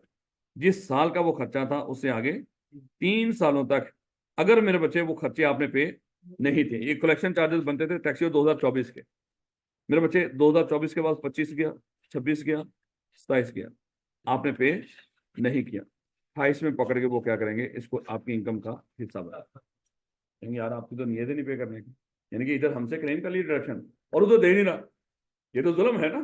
तो आप दे दो भाई, 1 साल गुजरा, 2 साल गुजरे, 3 साल गुजरे, बहुत होता है 3 साल के बाद तो वैसे भी याद है ना वो लिमिटेशन एक्ट, लिमिटेशन एक्ट होता है ना, किसी का कोई ड्यू डेट हो उस, अच्छा आप लोगों ने अभी पढ़ा ही नहीं मेरा ख्याल है, अभी बिलो पढ़ रहे हैं ना, आगे जाके आएगा जिक्र आएगा, किताब में लिखा नहीं आएगा लेकिन जिक्र आएगा कि टाइम बार डेट होगा एक ऐसा डेट जिसको रिकवर करने का वक्त गुजर चुका, उसको टाइम बार्ड कहते हैं। और नॉर्मली जो डेट रिकवरी का टाइम होता है ड्यू डेट के बाद 3 साल होते हैं, इसलिए शायद इन्होंने भी आपको कितना टाइम दिया, 3 साल, कि हो सकता है वो बंदा 3 साल में इससे पैसे रिकवर कर लेता केस करके।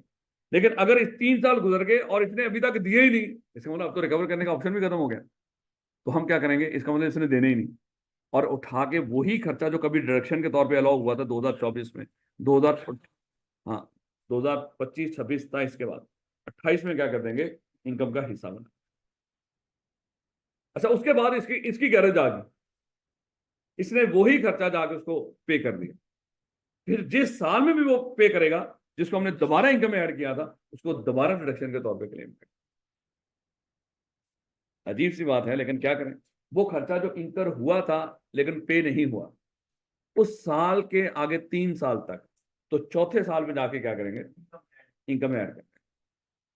और फिर अगर उसने पे कर दिया तो जितना पे कर दिया पूरा या आधा उतना फिर दोबारा से डिडक्शन के तौर पे अलाउ होगा। अच्छा 2030 में जाके उसने क्या कर दिया, उसको पे कर दिया, ये 20,000 किया 2030 में पे कर दिया, वो दोबारा 2020 सॉरी 2030 उसकी इनकम में से क्या करेगा, लेस कर देगा।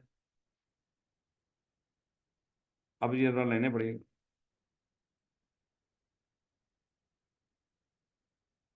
Where a person has been allowed a deduction for any expenditure incurred in driving rent charge tax, और ये कौन सा एक्सपेंडिचर है, जितने ऊपर दिए हुए जो डिडक्शन अलाउड है, ये उन्हीं एक्सपेंडिचर की बात कर रहा है, सिर्फ और सिर्फ उन एक्सपेंडिचर की बात कर रहा है जो डिडक्शंस अलाउड हैं, उसके अलावा नहीं।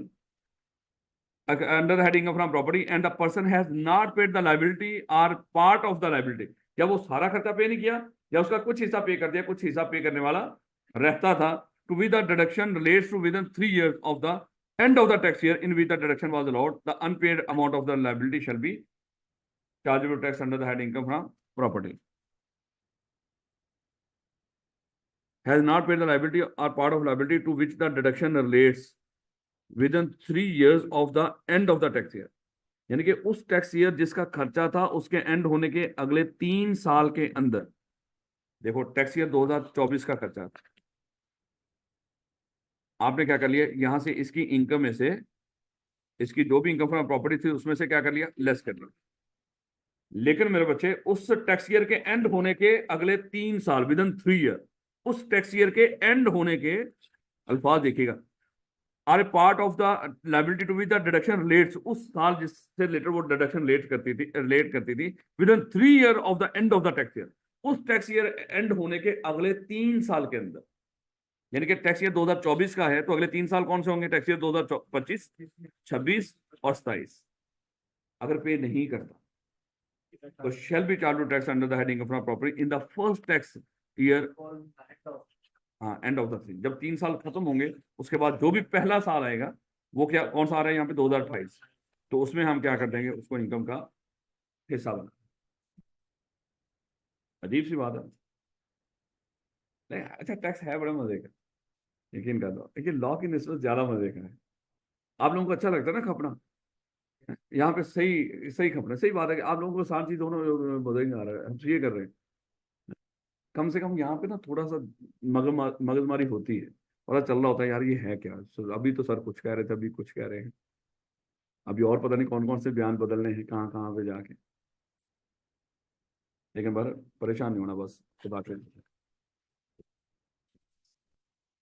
Where any unpaid liability is charged to tax as a result of the application of above point and the person subsequently, फिर वही बात कर आगे क्या हुआ, उसने जाके tax year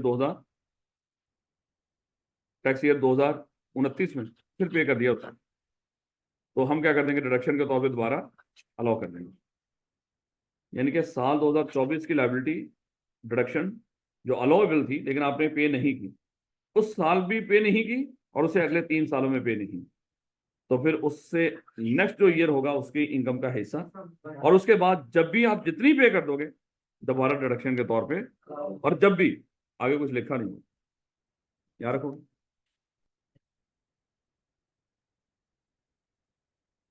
An expenditure allowed to a person under this section has a deduction shall not be allowed as a deduction in computing the income। ये जनरल बात है, कहता है जो खर्चा आपको इनकम फ्रॉम प्रॉपर्टी के इस हेड से अलाउ हो जाएगा, फिर वो किसी और हेड में जाके हम मजीद लेस नहीं करोगे। यानी कि एक खर्चे को, ये वैसे भी रूल है, कोई इनकम 2 दफा किसी हेड में इनकम नहीं बनेगी आपकी, किसी एक हेड में शामिल होगी तो दूसरे हेड में नहीं जाएगी, और कोई खर्चा 2 दफा आपको लेस करने की इजाजत नहीं।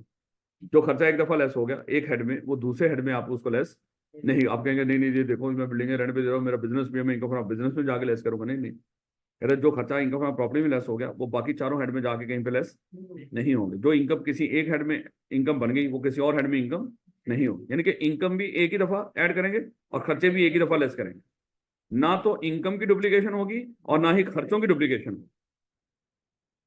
Any provision of income from business related to deduction allowed shall apply in the same, ये मेरे बच्चे हम पढ़ेंगे। इनकम फ्रॉम बिजनेस में एक लंबी चौड़ी लिस्ट है जो डिडक्शन के तौर पे अलाउ नहीं की जाती, वो इतनी यूनिवर्सल लिस्ट है। अब उसको बता क्या अल्फाज है, एक लिस्ट है खर्चों की जो खर्चे के तौर पे अलाउ, आपको लग रहा होता है ये खर्चा है मेरा डिडक्शन अलाउ होगा, लेकिन टैक्स वालों ने इनकम फ्रॉम बिजनेस में एक लिस्ट दे रखी है, वो कहते हैं ये खर्चा आपको अलाउ नहीं होगा, और जो वो खर्चों की लिस्ट है वो किसी भी हेड में आपको अलाउ नहीं, जो वहां पे डिडक्शन नॉट अलाउड है, जो इनकम फ्रॉम बिजनेस की वो लिस्ट जो पढ़ेंगे, अगर आप देखो चैप्टर नंबर 8, ये दिखाना मेरे बच्चे किताब। Thank you thank you thank you.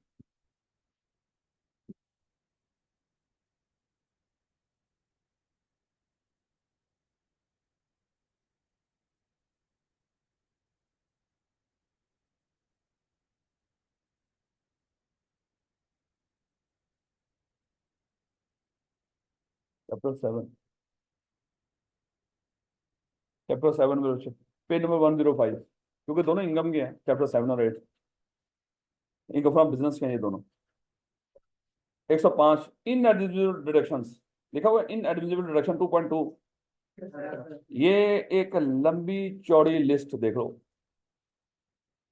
ये 2.3 पेज नंबर 107 पे जाके एंड हो रही है, 105 से शुरू हो गए 107 पे।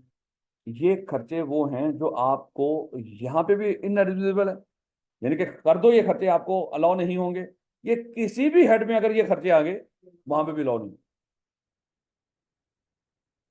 ये वैसे परेशान होने की जरूरत नहीं, ये ना समझना कि यहाँ पे भी कुछ आएगा अपने गोली मारो, यहाँ पे जो बताना था उसमें बता दिया आप, जो डिडक्शन के तौर पे अलाउ थे, इसके अलावा जो भी खर्चा आएगा वो वैसे ही इनकम फ्रॉम प्रॉपर्टी में से लेस, वो जो लेस होने वो कौन से थे जो आपको उन्होंने बता दी, इसके अलावा कोई डिडक्शन अलाउ, बस यही याद रखनी है। इसके अलावा मेरे बच्चे किसी सूरत, लो बेटा आज की आखिरी एक चीज, हमारी क्लास कितने बजे तक है बोला, 4:30, 15 मिनट है अभी, न्यूमेरिकल तो कल करेंगे, ये आखिरी टॉपिक है, फिर इसका मतलब क्या हुआ, कल हम अपना नया टॉपिक प्लस न्यूमेरिकल, इसमें कम से कम मेरे बच्चे हर हेड में से कोई 5 से 7 सवाल फुल फ्लेज मैक्सिमम जो हो सकते हैं हमने करने हैं, ताकि हमें उसकी प्रैक्टिस हो। उसके बाद जब वो इकट्ठा करके आएगा तो फिर दिक्कत नहीं होनी इंशाल्लाह। नहीं बेटा तो देखिएगा, the treatment of non adjustable amount, याद है रेंट चार्ज टैक्स किसको बोला करते थे, अनएडजस्टेबल एडवांस कह लो या नॉन एडजस्टेबल, एक ही बात है, नॉन एडजस्टेबल कह लो, इट्स ओके, किताब करें नॉन एडजस्टेबल तो नॉन एडजस्टेबल कह लो।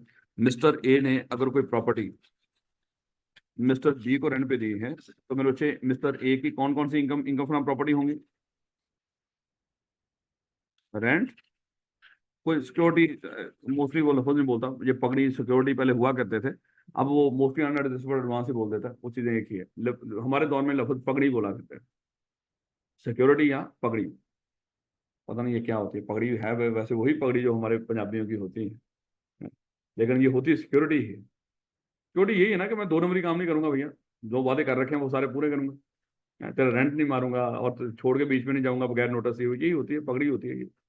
अगर किया तो समझो पगड़ी गिरने वाली बात है। पता नहीं क्या क्यों कहते थे भाई, हमें नहीं पता। हमारी किताब में लिखा होता था तो हमें बड़ा अजीब लगता था, ये पगड़ी क्यों लिखा हुआ कुछ। अभी भी लिखा है अक्सर किताबों के अंदर पगड़ी आ रहा होता है। खैर, अनएडजस्टेबल या non adjustable advance, rent, forfeited deposit, ऐसे ही मेरे बच्चों ये हमारी जो भी अमाउंट बनेगी वो क्या होगी, रेंट चार्जेबल टू टैक्स होगी। तो बेटा अब ये जो नॉन एडजस्टेबल एडवांस है इसकी जरा वो देखिएगा ट्रीटमेंट क्या होती है। पहले जरा एग्जांपल लीजिए, मिस्टर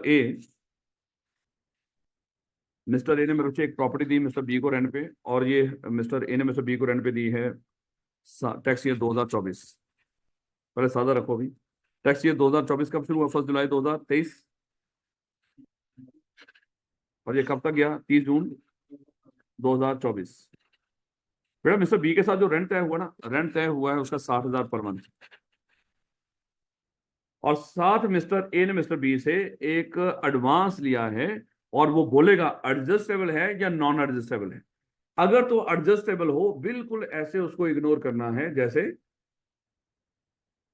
हाँ घर वाले हमें कहते हैं, उसका कोई ट्रीटमेंट मैं सच्ची बता रहा हूँ, ये नहीं कि अल्लाह माफ करे, सच्ची मैं ये बता रहा हूँ कि आपको सच्ची मुझे इग्नोर करते हैं, सिर्फ समझाने के लिए, ताकि उस वक्त आप भूले ना। एडजस्टेबल एडवांस आ गया, सर ने यहाँ पे क्या कहा, क्योंकि गुस्सा आएगा आपको, सर ऐसी क्यों बात कर रहे हैं, हमें घर वाले कैसे इग्नोर करते हैं, हमें हमेशा हर फैसले में हमसे पूछ के करते हैं। इवन देन उन्होंने कहा था सीए कर लो, हमसे पूछा था बेटा सीए करना है कि नहीं, हैं? हाँ नहीं, आप लोगों ने कहा था हमने करना है, आप लोग अपनी मर्जी से आए। मेरा नहीं ख्याल 5% पेरेंट्स भी ऐसे हैं जो आप खुद बच्चा ना चाहता हो और वो पेरेंट्स लेकर आ गए बच्चे ने सीए करना, और बच्चा ना चाहता हो, मेरा नहीं ख्याल 5% से भी ज्यादा। अगर आप में से कोई ऐसा, ईमानदारी से बताइएगा, कोई ऐसा बच्चा जो चाहता था मैंने सीए नहीं करना, उसके घर वालों ने एडमिशन कराया कि तू सीए ही कर, ईमानदारी से बताओ, कोई हाथ खड़ा करो। खुश होते होते भी नहीं ऐसे, और अगर अभी भी आपको लग रहा नहीं सर हमने हाथ ही नहीं खड़ा किया है, लेकर वही आए थे, वो बेशर्मी, जब पूछा है बता दो, तो इसमें दिक्कत कौन सी है। ले बेटा तो देखिएगा, रेंट कितना डिसाइड हुआ, 60,000, और एडजस्टेबल एडवांस है, एडजस्टेबल एडवांस है 3 लाख रुपया, और नॉन एडजस्टेबल एडवांस है मेरे बच्चे 5 लाख रुपए।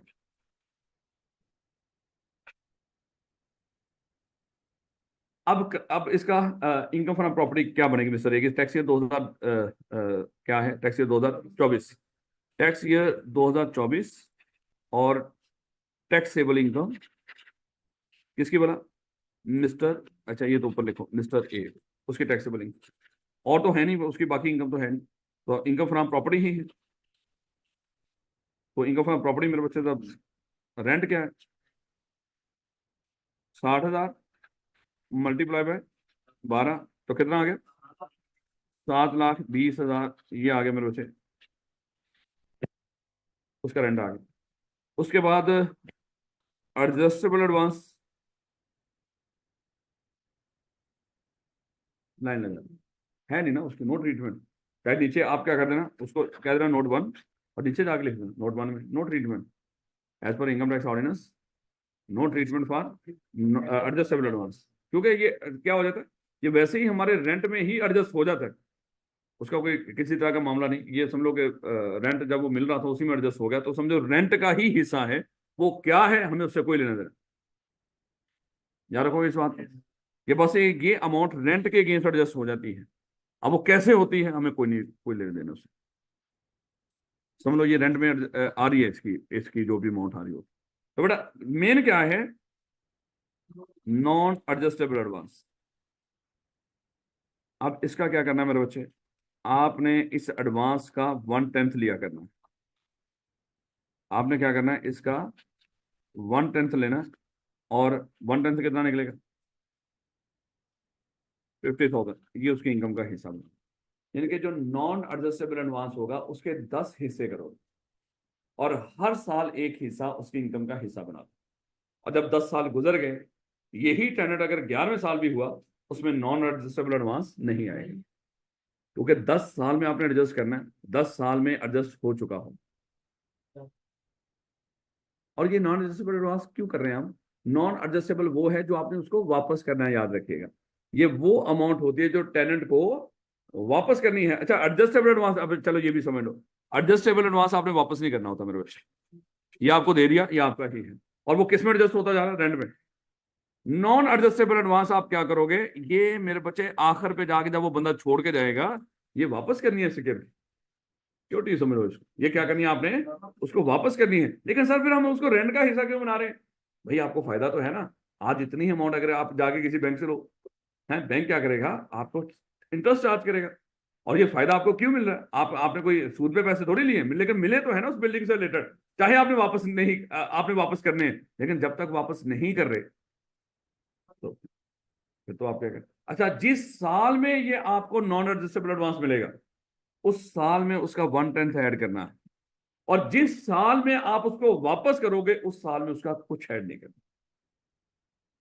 मान लो कि अगले साल टैक्स ईयर 2025 में, चलो टैक्स ईयर 2026 कर लो, टैक्स ईयर 2026 में मिस्टर बी छोड़ के जा रहा है ये प्रॉपर्टी। तो टैक्स ईयर 2026 ये रहा है मेरे बच्चे 31 दिसंबर तक, 31 दिसंबर 2025 तक ये बिल्डिंग में रहा है। कौन बोला? Mister A B. कब तक रहा बोला बिल्डिंग में? और ये टैक्स ईयर 2026 शुरू कब हुआ था बोला? 1 जुलाई 2025 को शुरू हुआ। और एंड कब होगा? 30 जून 2026 को।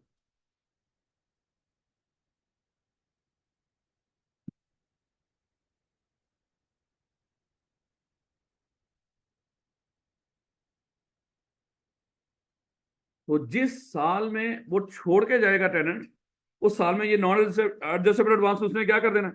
उसको वापस कर देना। और जिस साल में छोड़ के जाएगा, उस साल में चाहे वो जितने मर्जी दिन रहा हो, महीना रहा हो, 2 महीने रहा हो, या 11 महीने रहा हो, आपने इसकी नो ट्रीटमेंट, वापस कर दिया ना, बस मामला खत्म। उसका 10% ऐड, 10% नहीं कहना, 1/10। जिस साल में आया 1/10 ऐड करते करते रहना। अगले साल में था फिर 1/10, अगले साल में था फिर 1/10, चौथे साल में चला गया, कुछ नहीं, अमाउंट वापस कर दोगे। यहाँ पे उसकी जो देखो, उसका जो रेंट निकलेगा, इनकम ऑफ प्रॉपर्टी निकलेगी, वो कितनी निकलेगी? 60,000 मल्टीप्लाई बाय 6 महीने रहा है ना वो। रेंट तो कितने में बनेगा? 6 महीने का। लेकिन मुझे बताओ, क्या नॉन एडवांस का 1/10 आएगा? नहीं। जिस साल में आप कोई टेनेंट आया हो, वो आपको नॉन एडजस्टेबल एडवांस दे, 1/10 उस साल में ऐड कर दिया करो, उस अमाउंट का जो मिले। जिस साल में वो छोड़ के जाए, उस साल में कुछ भी ऐड नहीं करना। नॉन एडजस्टेबल में रेंट ऐड करना है, no doubt. Non adjustable advance जिस साल में वापस कर दिया, चाहे वो आखिरी दिन कर दिया, आपने उसका कोई हिस्सा ऐड नहीं करना उसमें।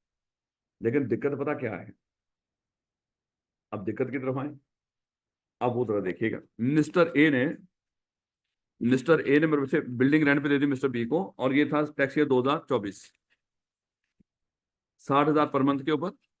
और नॉन एडजस्टेबल एडवांस है उसी तरह 5 लाख रुपए, 60,000 पर मंथ। और नॉन एडजस्टेबल एडवांस कितना बोला? 5 लाख रुपए। ये आया ये साल टैक्स ईयर 2024। देखिएगा इसका टैक्स ईयर 2024 में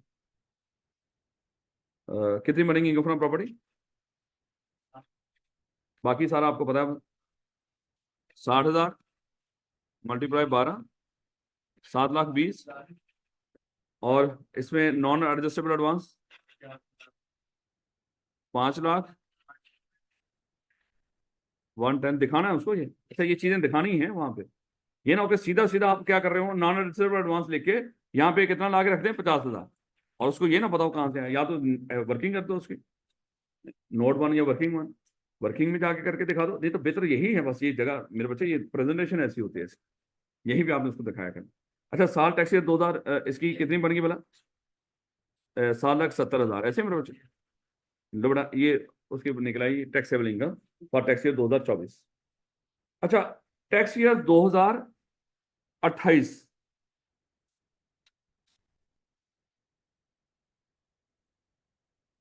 31 दिसंबर 2027, मिस्टर बी ने बिल्डिंग छोड़ दी। टैक्स ईयर अब वो कहेगा टैक्स ईयर 2028 के लिए, टैक्स ईयर 2028 के लिए मिस्टर ए की इनकम फ्रॉम प्रॉपर्टी कैलकुलेट करो या टैक्स लायबिलिटी कैलकुलेट करो। टैक्स ईयर 2028 के लिए आपने क्या करनी है, टैक्स लायबिलिटी कैलकुलेट करनी है। किसके लिए, मिस्टर ए। लेकिन बात अभी खत्म नहीं हुई। अब मुझे एक चीज बताओ इसका, अच्छा रेंट यहाँ पे जो मिस्टर ए रेंट पे कर रहा था, मिस्टर बी रेंट पे कर रहा था, वो कितना था, 60,000 पर मंथ।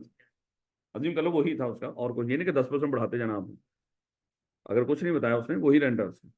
अगर कहेगा 10% बढ़ाते हुए बढ़ाते बढ़ाते आपने 10% कंपाउंड करते करते आपने उसको कहाँ पे ले आना था, टैक्स ईयर 2028 में देखते उसका कितना बनता है। अच्छा टैक्स ईयर 2028 में मुझे बताएंगे इनकम फ्रॉम प्रॉपर्टी जो मिस्टर, अच्छा देखो मिस्टर ए की टैक्स लाइबिलिटी किस साल के लिए बोला, टैक्स ईयर 2028 के लिए। प्रॉपर्टी ही है उसके पास। रेंट कितना है मेरे बच्चे, 60,000। ये बात समझ आइए किसी को। टैक्स ईयर 2028 का वो शुरू हुआ है 1 जुलाई 2027 से लेके 30 जून 2028 तक। लेकिन वो छोड़ के कब चला गया, 31 दिसंबर को छोड़ के चला गया। इसका मतलब मिस्टर बी ने कितना महीनों का रेंट दिया उसको, 6 महीने का। तो मल्टीप्लाई बाय 6 तो कितना आ गया, 3,60,000। अब वो छोड़ के चला गया, इसकी जो नॉन रिसिवेबल एडवांस था क्या करना है उसका, जिस साल में छोड़ के जाए वो ऐड नहीं। लेकिन रौला पता क्या हुआ, 31 दिसंबर को किसी ने छोड़ा, एक मिस्टर ए ने ये घर दे दिया मिस्टर सी को, 70,000 रेंट, और ये दिया उसने उसको 28 फरवरी 2028 को। और उससे नॉन एडजस्टेबल एडवांस लिया उसने, मान लो चलो 6 लाख कर, 6 लाख रुपया कितना लिया, क्या लिया उसने, नॉन एडजस्टेबल एडवांस। अब वो कहेगा साल 2028 के लिए, टैक्स ईयर 2028 के लिए आपने क्या करनी है, मिस्टर ए की टैक्स लायबिलिटी कैलकुलेट करनी। अच्छा ये मैं स्कूल स्कूल से डिस्कस कर रहा हूँ, तो ये तो नहीं कि जल्दी जल्दी बोलो, क्योंकि वो बीलो सीलो में कुछ और स्पीड होती है मेरे बच्चे, यहाँ पे चीजें हमने समझ नहीं होती। तो ये ना हो कि आप कह रहे हो सर ये देखिए हमें नींद आ रही है आपकी बातों से, क्योंकि मुझे खुद नींद आती है जब मैं आहिस्ता बोलता हूँ।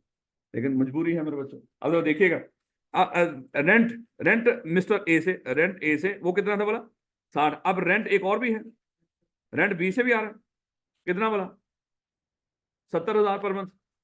यही है ना, 70,000 पर मंथ। ये जो 70,000 है टैक्स ईयर 2028 में कितने महीने मिला होगा, मार्च फरवरी, 28 फरवरी को दिया ना, आखिरी दिन था उसका फरवरी का। मार्च अप्रैल मई जून, 70,000 मल्टीप्लाई बाय 4, बताओ 2,80,000। तो बेटा अब रौला होगा नॉन एडजस्टेबल एडवांस। अब आप कहेंगे सर कोई रौला नहीं, क्यों बोला, क्या कर दो, किसका बोला, 6 लाख का वन नहीं मिला। लेकिन ऐसे होता है, उसका असूल है, जब एक नॉन एडजस्टेबल एडवांस आप वापस कर रहे हो और एक नया आ रहा उसी साल में, डेफिनेटली जिसमें छोड़ के गया, अगर तो अगले साल में आया तो फिर तो कोई और दिक्कत है, फिर तो और मामला फिर तो सादा है। लेकिन उसी साल में एक एडवांस वापस और नया आ गया, क्योंकि नए बंदे को आपने रेंट पे दे दी वो बिल्डिंग, उसे नया एडवांस आ गया। अब उसका असूल क्या होगा, आपने क्या करना है, नया एडवांस पकड़ना है। नया एडवांस कितना है, नॉन एडजस्टेबल एडवांस कितना है मेरे बच्चे, वो कितना है, 6 लाख रुपए। और इसमें से लेस करना है वो नॉन एडजस्टेबल एडवांस का हिस्सा जो पिछले से रिलेटेड था, और वो ऑलरेडी आप उसके ऊपर टैक्स पे कर चुके हो, या जिसको आप इनकम का हिस्सा बना चुके हो। वो नॉन एडजस्टेबल एडवांस जो मिस्टर बी से मिला था मिस्टर ए को, और जिसका जितना हिस्सा ऑलरेडी मिस्टर ए की इनकम फ्रॉम प्रॉपर्टी का हिस्सा बन चुका है। अब मेरे बच्चे मुझे सादी, मुझे परेशानी नहीं, मेरे बच्चे देखना बड़ा सादा सा है। मुझे ये बताओ मिस्टर बी से इसको एडवांस कितना मिला था बोला, 5 लाख, और उसका 1/10 कितना बनता था, 50,000। और ये कब आया था बोला, 2024 में कितना आया बोला, 50,000, जो ऐड हो गया था उसकी इनकम में, वो निकालना है। 50 आया, 2025 में भी था वो, फिर 50,000, सॉरी ऊपर 50 करो, 2025 में भी 50, और 26 में भी था ना वो, 26 में अगेन कितना उसका क्या एडवांस का हिस्सा, 50। 27 में भी था, कितना बोला, 50। 28 में और जिस साल में वो जा रहा होगा वहां पे तो कुछ भी ऐड नहीं करना, लेकिन उस साल में जिसमें वो जा रहा है वो नया भी तो आ गया ना। जितना ऑलरेडी जो पहला एडवांस मिला था उसका जितना हिस्सा टैक्सेबल इनकम में शामिल कर चुके हो वो नए एडवांस में से लेस करना है 2 लाख रुपए, और इसको दोबारा डिवाइड कर देना 10 पे। 40,000। 40,000 क्या आएगा नॉन एडजस्टेबल एडवांस, और उसको दे देना वहां पे जाके नोट वन में देख ले भैया, मैंने यहीं पे कैलकुलेशन करके दिखा दो, यही कैलकुलेशन यहां पे करके दे दो। यानी कि नॉन एडजस्टेबल एडवांस में क्या लिख रहे होंगे यहाँ पे 6 लाख माइनस 2 लाख और डिवाइडेड बाय 10, तो 40,000 ये उसका नॉन एडजस्टेबल एडवांस का हिस्सा बने। औखी चीज नहीं होगी, बस एक ध्यान रखना है, दिक्कत नहीं होगी। जिस साल में एडवांस मिलेगा उस साल में पूरा 1/10, जिस साल में वो छोड़ के जाएगा उस साल में कुछ भी ऐड नहीं करना, और जब जिस साल में कोई छोड़ के जाए और वहां पे फिर नया टेनेंट आ रहा और उससे नॉन एडजस्टेबल एडवांस मिले, वो सारे का सारा हम नए सिरे से 1/10 करना नहीं शुरू करेंगे।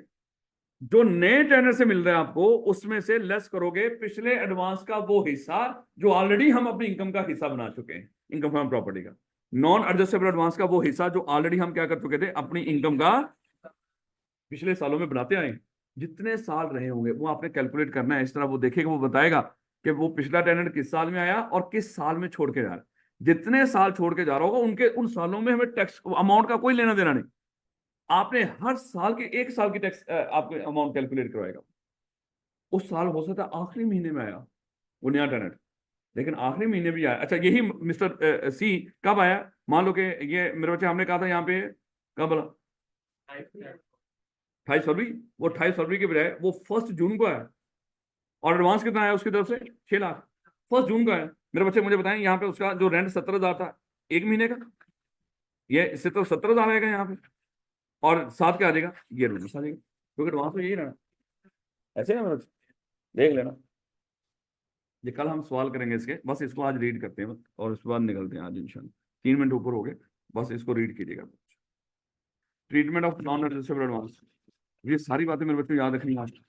Treatment of non adjustable advance received in relation जो भी है वो ये इस मैनर में करेंगे। नॉन एडजस्टेबल का, एडजस्टेबल का कोई ट्रीटमेंट नहीं है।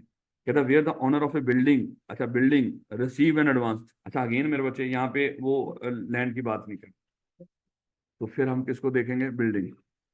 ये जो एडजस्टेबल नॉन एडजस्टेबल सिक्योरिटी वाला मामला है ये किसका है बिल्डिंग का। Again where the owner of a building receive an advance which is not adjustable against rent, यानी कि एडजस्टेबल तो जो रेंट के अगेंस्ट एडजस्ट हो जाता है, हम उसकी बात करें जो रेंट के अगेंस्ट एडजस्ट नहीं होगा, सादा अल्फाज में आपने क्या करना उस मालिक टेनेंट को वापस करना है। The whole advance shall be treated as the rent chargeable tax under the head income from property in the year of receive and the following 9 tax year in equal proportion।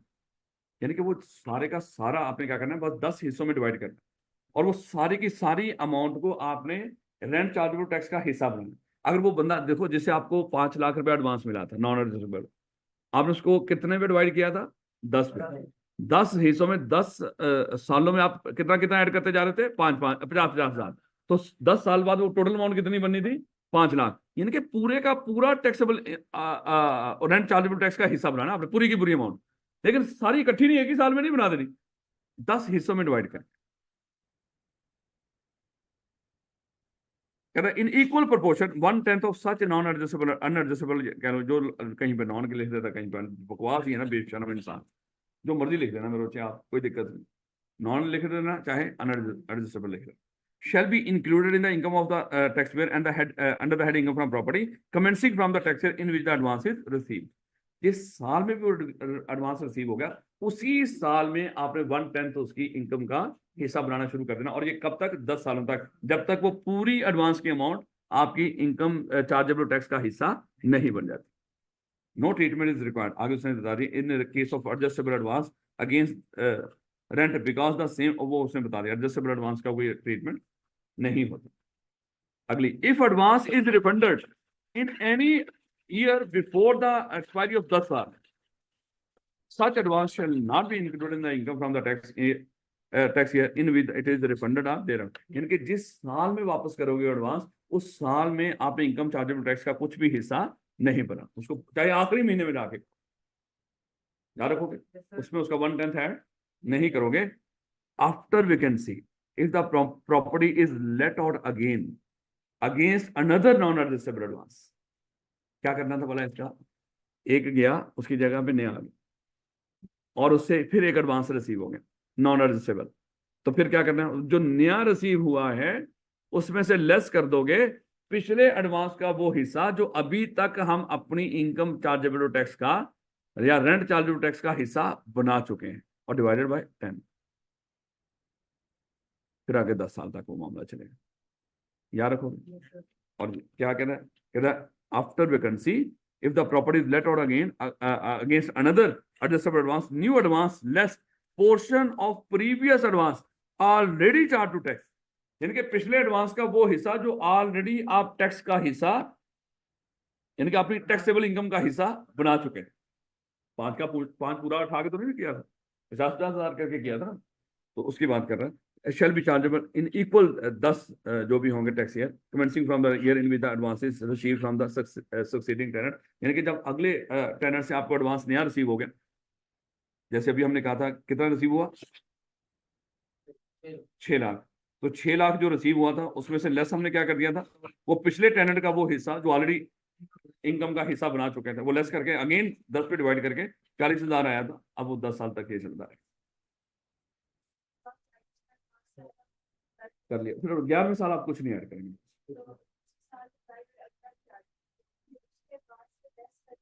अगर तो देखो ये पिछला ही अगर 10 साल रुके फिर तो मेरे बच्चे रौला खत्म हो गया ना। 11वें साल अगर यही रुकता है पिछला ही तो फिर तो आपने कुछ नहीं ऐड कर दिया, लेकिन 11वें साल अगर कोई नया आ गया तो फिर तो मेरे बच्चे नया एडवांस आ गया ना, पिछले साल वाला तो ये तो नया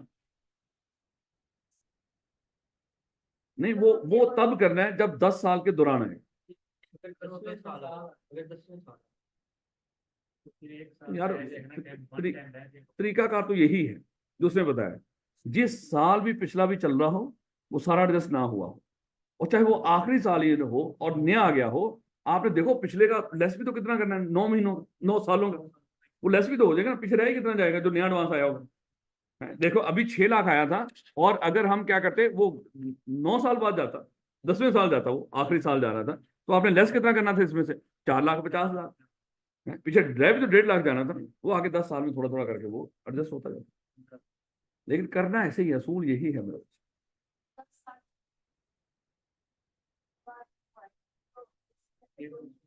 वो नया जो आएगा 10 साल का पिछला हो गया, अब नए का 11वें साल आया, वो नया सिलसिला शुरू हो गया।